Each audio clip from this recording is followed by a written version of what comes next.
Welcome to the WWE Podcast, your number one source for the latest in WWE news and straightforward analysis. Are you ready to get this thing going? Give me a hell yeah! I said give me a hell yeah! Then let's get this show started right now.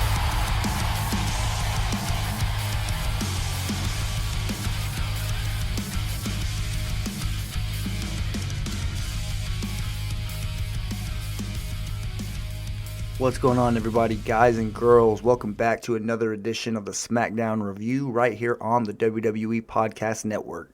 As always, I'm your host, Michael Ritter. You can find me on Twitter at Michael5Ritter and on Instagram at MichaelRitter5, also the host of the Football Function Podcast. On today's episode of the SmackDown Review, we're going to be talking about the show that aired on July 2nd, 2021. This was a pretty entertaining episode of SmackDown, a lot of wrestling. Let's see, just talking about some of the matches that happened here. We had a tag team match, Shinsuke and Big E versus Apollo and Baron Corbin. Then we had the last man standing match, which was a Money in the Bank qualifying match as well between Kevin Owens and Sami Zayn. We also get Liv Morgan versus a returning Zelina Vega. That's pretty exciting that she's going to be on the SmackDown roster, at least right now, before the draft or the shakeup happens. So we'll get a little bit of Zelina Vega on SmackDown. She is given a spot in the Money in the Bank ladder match upon her return, so we'll go ahead and talk about that a little bit later in the show. We also get Otis versus Dawkins as well. So quite a few matches. There's a lot of wrestling in this SmackDown, and I definitely am a fan of that. But before we get started on the SmackDown review and all the other stuff that happened on this show, I do want to quickly give a quick shout out to Matt, obviously the creator and the main host of this WWE podcast. Really not even for anything that he did on the show.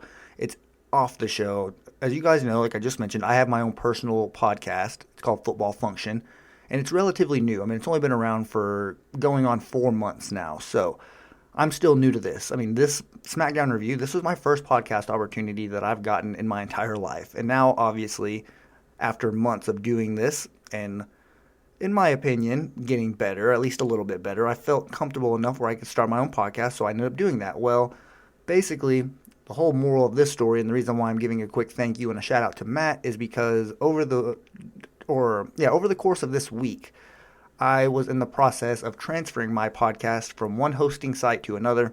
And if any of you do podcasts, or if any of you have ever done podcasts in the past, then you probably know that does require a little bit of technical work. And me not being as familiar with all of this stuff, I definitely got myself in a little bit of a pickle, a predicament, however you want to look at it, and I needed help getting out of it. So who else do I call?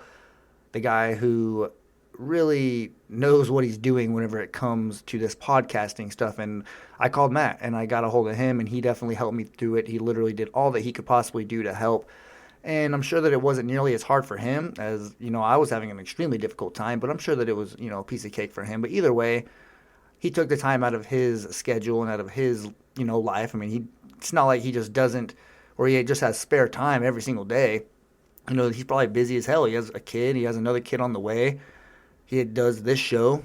And I know from, my own little podcast, I can only imagine all of the work that goes into what Matt has to do. So I definitely want to give a quick shout out to him. I mean, we definitely, as WWE podcast listeners, have a pretty badass host that we listen to. I mean, this is a guy who literally took time out of his week to help do something that literally had nothing to do with him, and it wasn't his problem, it was my problem, and he took it upon himself to make sure that the problem got resolved. So shout out to you, Matt. Definitely want to make sure you know that I definitely appreciate you helping me. And before we continue on in the SmackDown review, I want to talk about another thing.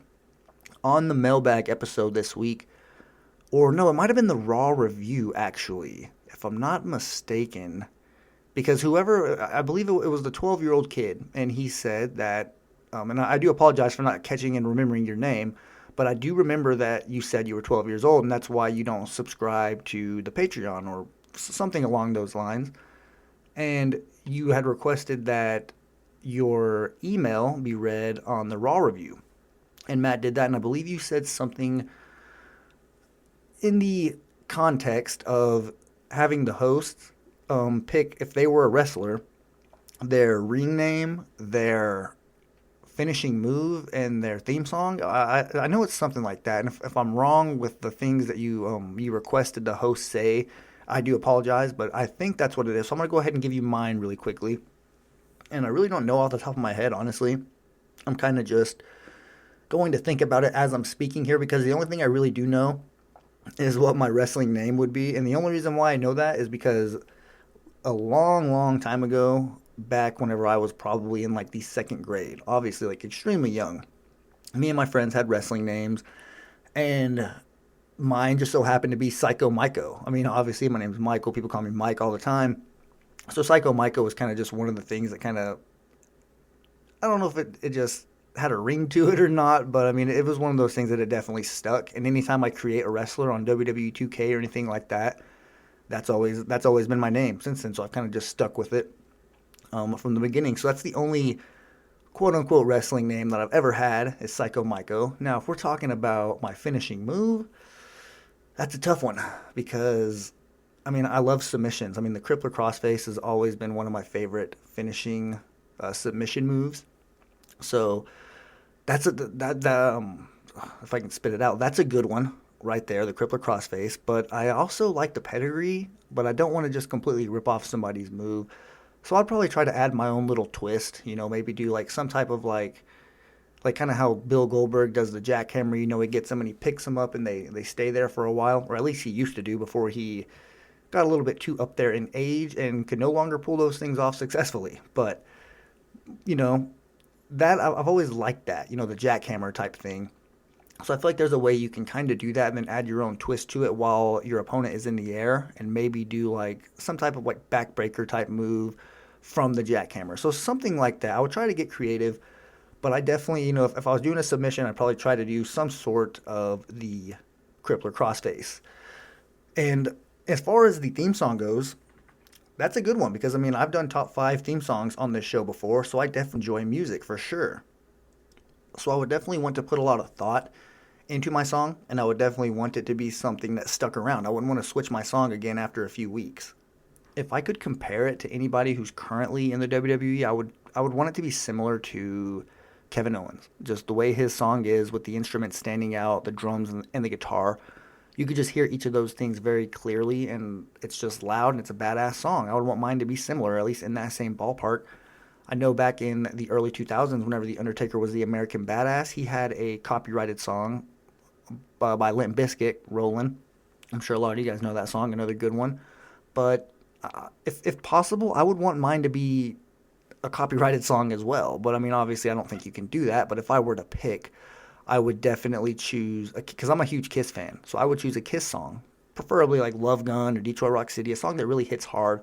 So if I could get a Kiss song as my theme song, then that would be badass. And my character, I'd want to be similar to Sting, just in terms of like he's not really a heel, he's not really a baby face, he's kind of like a vigilante type. He doesn't really talk much, and that's kind of where like the whole psycho thing plays back into it. I wouldn't want to be like a lunatic. I wouldn't want to be like Dean Ambrose. I'd want to be just the only reason why psycho was even in the name is because it kind of sort of rhymed with my name when I was like in the second grade. So I thought it kind of sounded cool, so I stuck with it. And that's pretty much it. I didn't really think about, well, I mean, if that's my name, then my character kind of sort of has to be a psycho as well. And I don't really want to do that. So I would try my hardest to have that still be my name and not have my character just be like, a complete psychopath. But that's pretty much it. I mean, I definitely wanted to answer your question. I thought it was a good one. I thought it was cool, and I'm looking forward to hearing the other co-hosts if they decide to play along in this. But having said all of that, I think we're good to go ahead and get in here to the SmackDown review. And this one started off with Edge, who comes to the ring, and he cuts a promo, something that you can always expect from Edge. Anytime he's in the picture, he's going to bring his A game on the microphone. And tonight was no different. But one thing that was different about tonight that I couldn't help but notice was Roman Reigns was not here at all for the entire show. And we do kind of touch on that a little bit with Jimmy Uso and Paul Heyman because they're both there, but no Roman Reigns. And this is the first time that Roman Reigns has not been in attendance on a SmackDown, and I don't even know how long. So that's something that definitely jumped off the screen to me right away. But Edge comes to the ring, and he cuts a damn good promo, like I say, and he begins to talk about how WrestleMania this past year could have been, a great story. It could have been a story for the ages, because think about it, 10 years to the day of him having to announce his retirement as the World Heavyweight Champion and being able to win the Universal Championship 10 years to the day at WrestleMania. I mean, you literally, that's movie type stuff. You don't write that type of stuff because you think it would never happen. And the fact that it could have been a possibility, I feel like that definitely, it hurt Edge that wasn't the outcome, because he even says that he needed time off because of the results of that match. It ended up shaking him pretty bad. And he just wanted a little bit of time to reflect, I guess you can say. But he does talk about that match a little bit at WrestleMania. He says, or he begins to list several instances that Daniel Bryan got involved and ended up costing him the win. Let's see, he stopped him from finishing off Roman Reigns several times.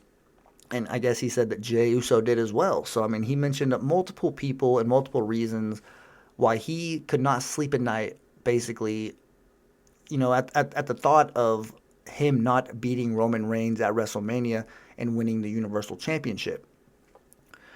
And he says that after last week, whenever he attacked Roman Reigns, he's been in the ring with him now, one-on-one, and he says that he knows that he can beat him. And then he puts a picture up on the Jumbotron of whenever he had Roman Reigns in that crossface at WrestleMania with the bar from the steel chair.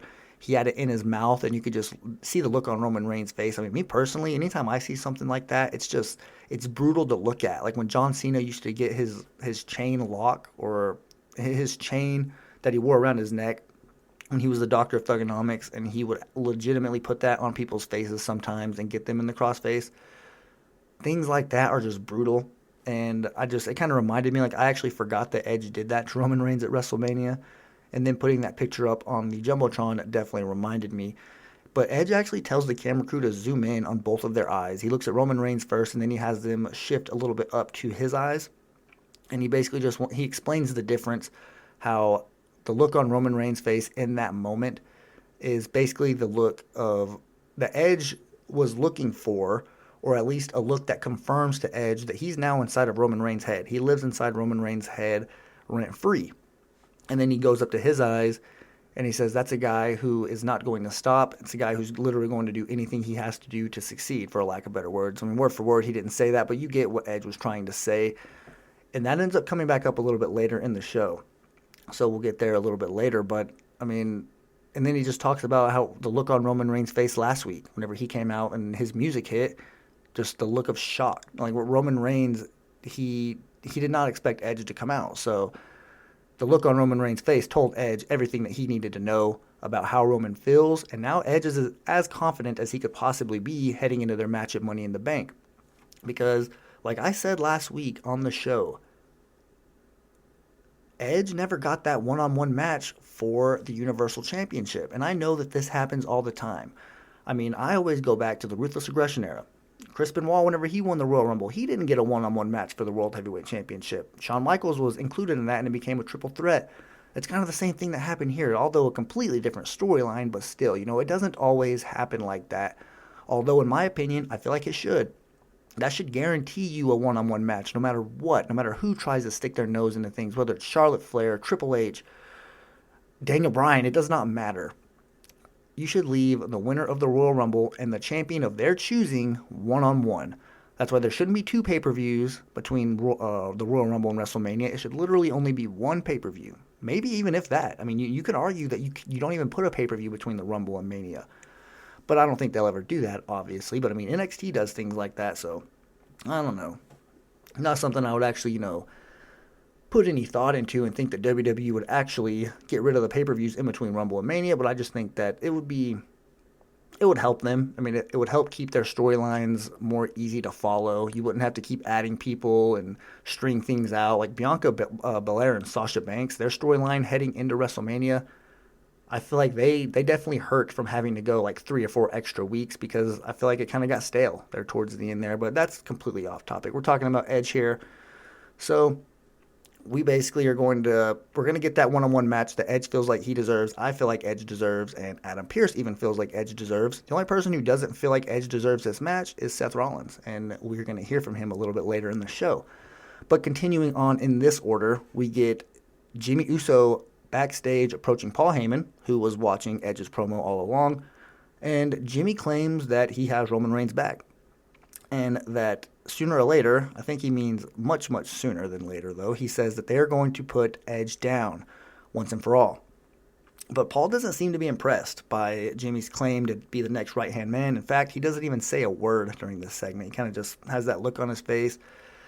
That same look that he's had every time Jimmy Uso walks away. He just has that look like, man, he either has something up his sleeve or he has absolutely no confidence that Jimmy Uso is the guy for this position. So no Jey Uso on the show either. Jimmy was the only man. Forget the right-hand man. He was literally the only man from their family on SmackDown tonight. So continuing on here, we get the first match of the night. Shinsuke Nakamura and Big E versus Apollo Crews and Baron Corbin. Corbin kind of comes out with a scruff on his face and an unshaved head, just basically making it seem like he's letting go. He's kind of he's hit rock bottom and there's no point. He has no motivation to even, clean himself up for national television, basically is what they're trying to hit home. And even Greg Hamilton, the ring announcer, he gets in on the fun by, quote-unquote, accidentally referring to Baron Corbin as King Corbin whenever he was making his way to the ring. Like, they stop his music because he calls him King Corbin, and then they stop his music so he can correct himself, and then they don't play his music again after that. So he kind of just walks the rest of the way down the ramp and inside the ring in just silence. So they are definitely trying to humiliate Baron Corbin here. But Rick Boogs, during this match, this tag team match, it didn't really last very long, but during the match, Rick Boogs announces that Baron Corbin's car is being towed. And then the Jumbotron shows a Mercedes-Benz G-Wagon being towed away. And apparently that's Baron Corbin's car, which if that really is his car, then holy, you know what, that is a badass car. But his car being towed away distracted Corbin enough so that Big E can hit his finisher. I'm no longer going to call it the big ending anymore. I mean, at least I'm going to try to here on the show. I'm just going to refer to it as his finisher because it's not a big ending at all. And I'm actually in a little bit of a protest here to try to get his finisher switched. And don't think that our voices won't be heard. I just want to quickly get into that really fast here on this show. Do I think that Vince McMahon or a super high WWE official listens to this podcast? Absolutely not. But do I think that there is somebody out there who is maybe down, very, very down low on the totem pole, who works for WWE, who has absolutely nothing to do, but they're getting paid a salary? I don't know how big of a salary, but nonetheless, they're getting paid by WWE. Wouldn't it make a little bit of sense to just say, hey, there's wrestling podcasts out there, just floating around. There's thousands of them. Your job is to just, scope around, listen to some of them, and see what the hell's going on. I mean, maybe get ideas. I doubt that, but I mean, you never know. I mean, it's no coincidence. It's no coincidence that sometimes fans float things out there, and the next thing you know, they appear on WWE TV. So I mean, and it's no coincidence that Matt's Twitter just out of nowhere got vanished. I don't know how many of you listeners were actually around last year, right before the summer, whenever Matt's Twitter just got suspended for no apparent reason, and it's still suspended. I mean, I don't know. I'm not trying to get into a conspiracy, but I mean, I feel like somebody might have had something to do with that. And the whole reason why I say that, going on a little bit of a protest, maybe getting on social media and voicing your opinion about certain things in the WWE, because it might work. I did this a few years ago, and I to this day do not know if I was the reason behind this. I like to think I was, but I doubt it. I'm just, one person. But you guys remember whenever 205 Live was first being introduced, or just the Cruiserweight division, and every single time they had a match on Monday Night Raw, they would change the ropes to purple, and it would feel different. Like, it would feel like less. I was happy that they brought the Cruiserweight division back to WWE, but I remember specifically saying, but you're doing it in you're literally making it its own thing. You're making it feel like less, because it's not on the main card. It's not like on the main roster. You're making it feel like it's its own completely separate thing. And immediately that took me off. Like, I still to this day do not watch it. I don't care about Cruiserweights. I don't think about them at all. And it's because of their presentation. Whenever they were first introduced back in the whole 205 Live thing, I didn't like that. I didn't like how they made it seem like it was its own separate thing, like purple ropes, like it was its own separate brand. And week after week, I would, tweet WWE, hey, get rid of these purple ropes. Get rid of these purple ropes. We don't need to see this. You don't need to do that. And eventually they did. And I do not claim that I am the reason behind that. But I'm just saying, if you voice your opinion enough on Twitter or wherever, you never know what could happen. Because, I don't know if they use purple ropes on 205 Live. That's really not what I was complaining about. I was complaining about them using it on Raw. Taking the red ropes down to put in purple ropes just to have one match to make us feel like we're watching. I didn't like that at all. So, I guess what I was just trying to say is I'm going to get on Twitter and literally I'm going to at Big E. I'm going to at whoever I need to at WWE and just say, please, can we please give him a new finisher? Because he is too badass of a character. He's too badass of a wrestler. He's too strong to not use that. Just give him a new finishing move for Pete's sake. I mean, that's all I really want right now from Big E. I really don't even care about the small attachments he still has to New Day. And I mean, it's not like I don't care, but I'm not going to get upset about that. Give him a new finishing move, and I don't even care. So that's just where I am with the whole Big E thing. But I guess continuing in the match, he hits his finisher, which is, what took me off on that run in the first place. But yeah, he hits his finisher and picks up the win. And then Baron Corbin just continues his downward spiral into the darkness. I guess you can say not an evil darkness, just a sad darkness. So hopefully Baron Corbin can find his way out. And if that really is his car, he better go get it as soon as possible because, man, I would hate to have a G-Wagon and to just watch it get towed. That would absolutely break my heart too. So I feel for him, although, probably not his real car, but we'll see. Moving on here. We get Bianca and Bayley, quote-unquote, face-to-face. And the thing I saw, or that I thought whenever I saw this, was, why are they advertising a face-to-face to people we've already seen fight several times? Like, are we supposed to get excited to see them go face-to-face in the ring with, like, no security guards and them just going back and forth on the mic? So I feel like the whole, quote-unquote, face-to-face thing, and it's not just Bayley and Bianca. They've done this a lot. They like to advertise and hype up a face-to-face as if we're supposed to get excited. Now, hype up Brock Lesnar coming back, and then for multiple weeks say that we are going to have a Bobby Lashley and Brock Lesnar face-to-face. That's something that you can get excited for. We haven't really seen that yet. So, there are ways to do the whole face-to-face thing and make it feel, important. But I feel like here lately, they're just overplaying it. They're doing it way too much with, I've seen it like probably 3-4 weeks in a row now with whoever. And maybe not in a row, but I know I've seen it a lot lately. And it's just kind of something that I wrote down here because, it's just extremely overplayed. They do it way too much. For Bayley and Bianca, like, how are we supposed to get excited about them going face-to-face? Seriously.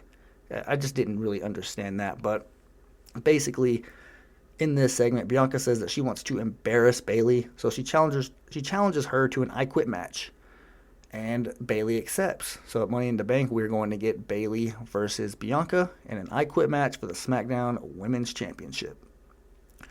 And moving on here, let's see. Oh yeah, Jimmy Uso approaches Paul Heyman again, and Roman Reigns is still not there.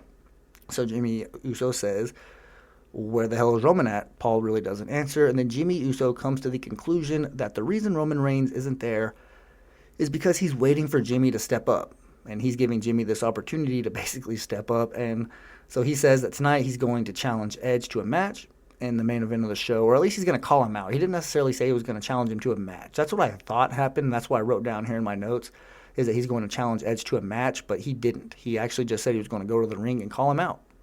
But the thing I took away from this is Paul Heyman was still not impressed. And he didn't say a word again. I guess it's just weird seeing Paul Heyman on the TV and not hearing him talk. He's usually one of the best talkers in WWE, no matter what era you're talking about. So it's just strange to see him get several segments and only end up spitting out one line, and he ends up doing that at the very end of the show. But moving on here to another match. It's the last man standing match that just so happens to also be a qualifying match for the Money in the Bank ladder match at the Money in the Bank pay-per-view between Kevin Owens and Sami Zayn. This match lasted almost 25 minutes, and it was extremely intense. I wrote intense in all caps here just because I remember just seeing the different shots that they were doing to each other. I remember one in particular, Kevin Owens had Sami Zayn, up on his shoulders, not in the powerbomb position, but just to where he can throw him into something. And he actually threw him into the ring post, but the thing that hit the ring post was between Sami Zayn's legs. So Pat McAfee referred to it as his kitten caboodle. So you guys, or at least the guys out there, can imagine how not fun that would be, to say the least. So continuing on here, there was a lot of action outside the ring, I will say. These guys spent a good chunk. It's a last man standing match, so they're going to have to push it a little bit. and go outside the ring, maybe even get some weapons involved. I don't know if last man standing is no DQ. I know that they showed the rules before the match, but that's on me. I guess, let's see here. Oh, yeah, definitely was no DQ because Kevin Owens went through a freaking stacked table. 2 tables, actually. So one table stacked on top of the other. He was on top of the ring post. I don't know exactly what he was trying to do, but Sami Zayn came up behind him and just kind of pushed him on the butt, and then Kevin Owens did a front flip over the post, went through both of the tables, and I thought this was going to be it. I really thought that this was the spot that Sami Zayn was going to use to get the win. But Kevin ends up standing up. I don't know how the hell he did it, but he kept getting up. And just for the rest of the match, there was a bunch of stiff shots. I mean, a lot of hard hits. These 2 dudes do not pull back. And it's pretty crazy because, I mean, if you look at the punches that Sami Zayn throws at Kevin Owens, he is 100% using his knuckle. At least some of the time. Maybe not every single punch he throws, but there are spots in the match where you can tell they're trying to really, hit home how physical they are. And he legitimately is punching him in the head. Not straight up in the face, although I have seen those before with those 2, but in this one in particular, I was just watching him, punch him in the side of the head. And I remember thinking, man, your head doesn't know. If somebody's punching you, your head doesn't know that, hey, we're just, we're not really fighting here. You're still going to get lumps and bruises on your head. So that's just one of those things that tells you these guys really don't give a hell. They don't give a damn. I don't know why I said that. That was weird. But they don't give a damn. They just want to put on a show. They just want to, entertain the people watching. And they have such great chemistry together that it's almost easy for them. Like, they could literally put on a 5-star match in their sleep. And I seriously mean that. I think that these 2, although we've seen it hundreds and hundreds of times, doesn't really matter when you're just talking about their chemistry, because the repetition that, they have with each other is why they work so well together. So having them on the same roster, even though we see it maybe a little bit too much, I mean, if you're here to watch wrestling, then this should be right up your alley. If you're here for storylines and logic and things like that, then you might not be too into this. But, I mean, I like both of these guys. So, I mean, it doesn't take much to get me invested. Especially, I mean, I am a little bit biased of a wrestling fan. Like with Liv Morgan, it takes a lot to get me to not like something that happened with her. But, I mean, coincidentally, there is something in the match that happened with her a little bit later that I can actually say I wasn't really a fan of. So, a little bit of a tease there. But let's see, continuing on with this match. Kevin Owens ends up winning with a stunner. And Sami Zayn rolls out of the ring and does not make the 10 count. So Kevin Owens qualifies for Money in the Bank. And that leaves 2 open spots. And we do get those the qualifying matches for those open spots next week on SmackDown. It is Seth versus Cesaro and then Baron Corbin versus Shinsuke Nakamura. So really quickly, I'm definitely expecting Seth Rollins and Shinsuke Nakamura to be the 2 that are entered in that match. Although I would say I wouldn't really be surprised if it was Cesaro, but Cesaro's kind of already had his chance at the Universal Championship. We kind of talked about the possibility of him winning the Money in the Bank whenever he was, in that little program with Roman Reigns. But the pay-per-view schedule kind of flipped up on us. We ended up getting Hell in a Cell sooner, and Money in the Bank got pushed back, so it just didn't work out, time-wise. So that's why Cesaro probably isn't going to win this. I think that ship has sailed. I don't think anybody really wants to see him win because we've already seen him have a shot at Roman Reigns. I think that if Seth Rollins finds his way into this match, he's the favorite in my opinion. I mean, he really is. And I not only is he just the best when you're talking about the guys who were in the match, although Drew McIntyre is a pretty good opponent for Seth Rollins just in terms of who's the best in that match. But Seth, if he gets his way into the ladder match, he is 100% going to be my pick. So, let's see here.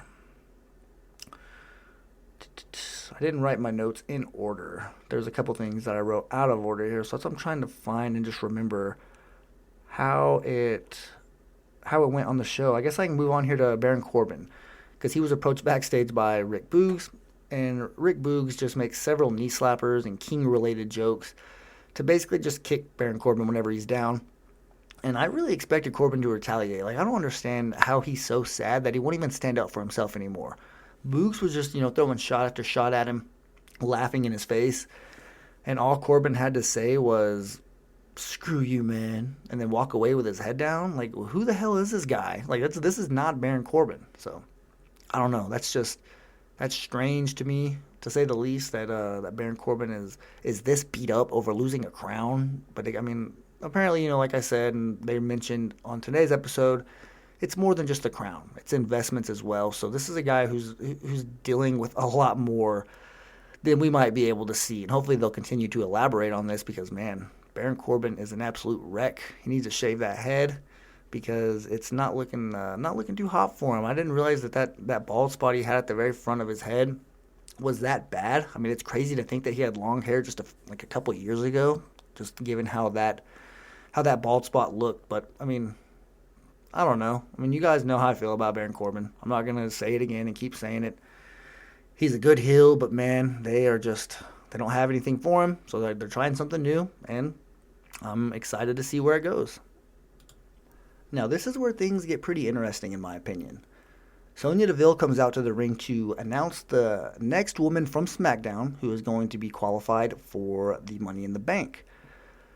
And this is none other than Zelina Vega. I was extremely surprised whenever that's who it was. I did see it on Twitter, but that's what I'm referring to. Whenever I saw the video on Twitter that this is who it is, I was blown away. I mean, we just talked this past week on the Week in Review whenever we talked about Killian Dane being gone, and now maybe we can expect Nikki Cross at some point because, I mean, usually that's how it works. Whenever your spouse leaves, usually you follow at some point. But Zelina Vega's back, even though Aleister Black is no longer with the company. His wife is, and this was a move that kind of came out of left field, but you could already tell with her mic work that she got that this is a different version of her.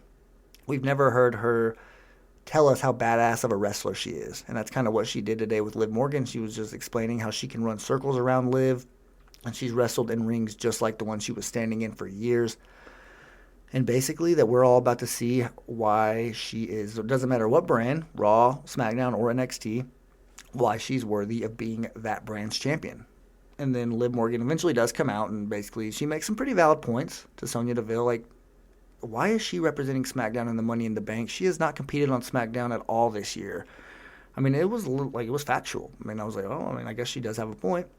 And Liv wasn't even saying, like, this is why I deserve it instead of her. She was literally making points just strictly why Zelina shouldn't just be handed a spot in the Money in the Bank ladder match. But Liv does, they kind of start going back and forth, and that's whenever Zelina says, sorry guys, that's when Zelina says that she will run circles around Liv Morgan. And Liv ends up hitting her with a slap, and then we get a one-on-one match, Liv Morgan versus Zelina Vega. And, I mean, this match, there really wasn't much to it. I was definitely paying attention because I was going to see how good Zelina Vega was, if she can back up what she was saying. And, I mean, she could. I will say, against Liv, I feel like these are two similar built women, so they can definitely... It's weird whenever Liv looks like the bigger woman. That's one thing I can say. In the ring, usually Liv Morgan is the smaller competitor. But obviously, whenever she's going against Zelina Vega, she's not going to be the smaller competitor. So it was just strange to see, I guess. But Zelina definitely needs a little bit of work. I don't think that she can run circles around Liv, in her words, just yet. But there is talent there, and I want to see exactly what they do with it. I will say, even whenever she was representing Andrade and she was kind of sort of getting involved here and there in the ring, I remember thinking to myself, I would not believe her as a women's competitor, and that's just my personal opinion. I do not think that she would be credible. I mean, put her against Charlotte, and you tell me what would happen. I mean, it's just weird. I mean, I feel like with men, like if you put AJ Styles versus Drew McIntyre, who, I mean, I guess it's kind of a similar comparison, you can believe that AJ Styles can hold his own against Drew McIntyre for whatever reason, whether it's his experience, just his skill set, how much of a technician he is. You can expect AJ Styles to do well against a bigger opponent. Zelina Vega just, for whatever reason, in my opinion, isn't there. And it's unfair to compare to AJ Styles, and that's not really what I'm trying to do. I'm just trying to use the size difference as an example for why I don't believe that Zelina Vega, would be a credible women's champion. And all that can change. I mean, we've seen Rey Mysterio and smaller people have championship runs, but I don't know, just in my opinion, I have never really been on the train that she could be, a top female competitor. On the mic and as a manager, she's one of the best in the business, 100% without a doubt. But we're not talking about that. We're talking about her in the ring.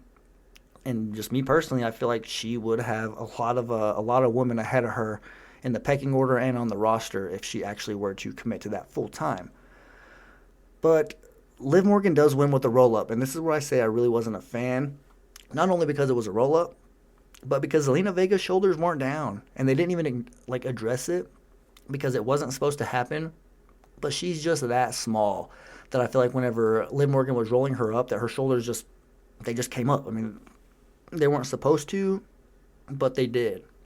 And I don't know, they could address it next week, but it's something that I don't necessarily expect WWE to do. I don't think that it was supposed to happen. I think that Liv was just supposed to win with the roll-up. They didn't address it at all, so that was the part that I didn't like. I love Liv Morgan, and I want to see her win, but I'm not going to just brush it aside like, hey, I mean, her shoulder was up. I want to see it make sense. And, I mean, the camera was right there looking at it. So, I mean, it was just weird. The fact that Pat McAfee I almost called him Adam Cole, Michael Cole, didn't acknowledge it tells me that I shouldn't even worry about it or paying attention to it. And just basically act like it didn't happen pretty much, I guess. But, I mean, let me know if you guys noticed that too. Because it looked like Zelina Vega's left shoulder was off the mat whenever Liv Morgan rolled her up for the pin. But let's see here, moving on. This is where Seth Rollins actually approaches Sonya Deville and Adam Pearce. And he's absolutely furious about Edge getting the opportunity against Roman Reigns for the Universal Championship. And then Pearce kind of says what I said. He said that he never got his one-on-one match, or Edge deserves the opportunity because he never got his one-on-one match at WrestleMania. And then Rollins, this is where they kind of make the announcement to him that he will have his chance to earn his way into the Money in the Bank ladder match next week in a match against Cesaro. The winner gets that spot. So, I mean, I already said I expect Seth Rollins to win that for sure and be a heavy favorite heading into the Money in the Bank ladder match. So I definitely expect that. But you could tell Seth was trying very hard to remain calm. He was about to just completely blow up in Adam Pearce's face. But he remained calm, and he basically just... I mean, Seth Rollins is not a fan of Adam Pearce and Sonya Deville. I mean, that's pretty obvious at this point. So I'm all here for it. I was not a fan of his suit this week. I mean, usually he, knocks it out of the park, and I wasn't a fan of whatever suit he was wearing this week. But, next week he'll probably come out with something even better. So I'll end up eating my words and just, even though it's really nothing to eat my words about, I mean, if he comes out with a badass suit next week, it's not going to make this suit look any better. But still, I mean, come on, Seth. You've been doing good here. No need to bring out a bad suit. But I guess moving on to things that actually matter. Let's see. Otis versus Dawkins.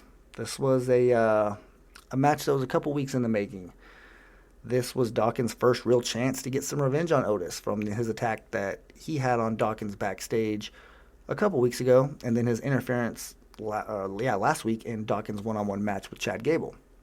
And this was actually the second week in a row that Montez Ford was not there. I don't know where the hell he is. They did mention him on the commentary team. They said that he was still recovering from the beating that Otis put on him. So that's where Montez Ford is. So I guess we might not see him next week either, but who knows. But I did notice that Otis actually has short hair now to go along with his shaved beard. He just is completely going for a new look. Not necessarily against it. I mean, I feel like it's, something that maybe he wanted to do, just, to completely go all in with this new character, and he doesn't want to end up getting released. So, I mean, that's probably what it is. He's trying to do something different. I feel like it's working for him. This heel version of him is definitely, it's more important than anything he's done up to this point in WWE. I mean, he might say that his whole Mandy Rose program was his favorite, but I feel like this is the most important, in my opinion, that Otis has done all throughout his time in WWE. So hopefully they will continue to build off this and maybe capture those tag team championships at some point, because I do like the Alpha Academy. I'm a fan of Chad Gable as well. Let's see here, though. Otis dominates this match, and it doesn't even last very long. He ends it pretty quickly with 2 splashes off the turnbuckles. So Otis gets a win, and it was a clean win. Dawkins absolutely got the floor mopped with himself. So that was pretty wild to think about Dawkins not even being able to really get any offense in here. I mean, Otis is absolutely being booked like a dominant force, and I'm all here for it because he looks like a monster. So if you're going to make me believe he's a monster, then I probably will start believing that. Just got to show it to us. You got to put him out there on a weekly basis and let him just demolish people, and then maybe we will start to think that Otis is, maybe. I don't want to say on, more so Big E's ballpark, but you know how Big E is he's not built like Otis at all. That's not what I'm trying to say, but just that really strong guy that has a history of like powerlifting. But we believe Big E. We believe that he's a badass and that he can kick somebody's ass. I don't really feel that with Otis. I feel like in real life he probably could, but in terms of WWE, I mean, I'm glad we haven't seen him do the worm or the caterpillar, whatever he called it, here in a very long time since his heel turn. But that's kind of still the version of Otis I think about. I want to see him do this a lot more. I mean, I'm not going to lie that the attacks he's put on the Street Profits, like whether it be backstage or tonight in the ring, I like that. It's a step in the right direction. You continue to do this, and that whole memory of Otis doing the caterpillar in the ring and, just doing the air humps, I feel like that might be a distant memory once you can, give us a lot of a big sample size of Otis being this dominant heel. But moving on to the very last segment of the show, and this is Jimmy Uso delivering on his promise by coming to the ring and calling out Edge. And I don't really know what his reasoning is behind calling out Edge, other than he just wants to impress Roman Reigns. He thinks that this is what Roman Reigns wants him to do, and that's why he's not there. So he basically says, look, Edge, this isn't a trap. I don't need my brother. I don't need Roman Reigns. I can beat you one-on-one by myself. So he tells him to come to the ring. And Edge comes out. And he basically just tells Jimmy Uso similar things that he told Jay whenever he first got in this picture with Jay Uso a few months back leading up to WrestleMania. He basically just tells Jimmy that you say that you're nobody's you-know-what, but here you are trying to be Roman's number one you-know-what. And he just says that Roman Reigns doesn't care about anybody in his family, and that he makes his entire family look bad because he treats them like trash. And then he kind of goes on for a little bit longer and then tells Jimmy Uso that he's right, or that he basically corrects Jimmy Uso, because Jimmy says that it's not a trap, Edge going out to the ring. But Edge tells Jimmy that it is a trap, except it's not a trap for Edge. It's a trap for Jimmy. So Edge goes to the ring, and them two start to go at it as you would expect. Kind of back and forth for a little bit. Jimmy does actually get a little bit of offense in on Edge, but they talked about it on the announce team. They said that whenever Edge was walking to the ring at this point, that Jimmy was looking around for Roman Reigns to come and help him. So they're almost trying to make Jimmy look like a coward almost, or at least he's scared of Edge. That's kind of what I got from that.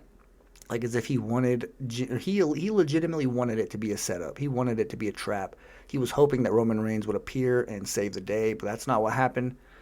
Edge ends up hitting him with a big boot, puts him in the crossface, hits him with a spear. That crossface, I don't want to just brush over that and just skip it real quick. He put him in the exact same one that he put Roman Reigns in at WrestleMania. He broke the chair, that little bar from the chair, put it in his mouth, made Jimmy Uso tap out multiple times. He still would not let go, and just looked at the camera and said, "This is you, Roman. Look at his eyes. I will not stop." That's pretty much what Edge was trying to say. So, I mean, we've unlocked this version of Edge, and I just love it. I mean, obviously, he's not a heel yet. We haven't seen that version of Edge yet, but I just love this. I give 0 Fs. I love that version of Edge. The one where he will literally beat the hell out of you and tell you a promo as to why you deserved that ass beating. So I love that. And whenever it comes to mic work, nobody touches Edge. Drew McIntyre, I feel like, is pretty good, just in terms of people that are in the WWE right now. John Cena, obviously, one of the best of all time. The Rock, obviously, one of the best of all time. But just in terms of people who are in the WWE right now, nobody touches Edge. Nobody puts, the passion into their promos, can just tell a story with his eyes and make you believe that what he is saying comes from his heart, and he literally means that. So I love Edge. I love what we're getting from him here on SmackDown, and I'm looking forward to this build up to Money in the Bank. I like that he addressed the whole Daniel Bryan stuff. I knew that's where he was going to go, so I'm glad he got that out of the way early. And now I'm just excited to see the build up to this match and to see how Seth Rollins factors into this and what actually happens, and just the fact that we are, let's see, I have one more SmackDown review, guys. One more SmackDown review before I am in Houston live with all the other fans, and I'm excited for that. So that's what I'm excited for now, just the build up for this particular program and to see kind of what happens with it in Houston whenever I'm there, seeing what big returns happen. So it's a lot of stuff to look forward to. The time, I mean, it is right there. The light at the end of the tunnel is so bright. So we just got to keep on walking in that direction. Speaking of walking, I want you guys to walk passionately in the direction of your dreams. I appreciate you guys listening to this podcast. It means the world to me. If you're a first-time listener, thank you for choosing this podcast. If you're a regular listener, thank you for making this part of your weekly routine. I hope you'll continue to do so as well, or continue to listen to all of the other shows here on this network. And I hope you'll continue to send in those mailbags or those voicemails to the mailbag so we can continue to communicate. Those things are fun. Like, I love being able to, tell you guys about my ideal wrestling character if I were to be one. That was pretty fun at the beginning. So just ideas like that. It doesn't always have to be rants or just comments about your favorite wrestler or what they're doing. Get creative with it. When you're sending in those voicemails, ask a question. Do something fun, because, that's all those are. We're here to have fun. So once again, guys, I want to thank you all for listening. Hope you guys all have a fantastic rest of your weekend, and I will talk to you soon.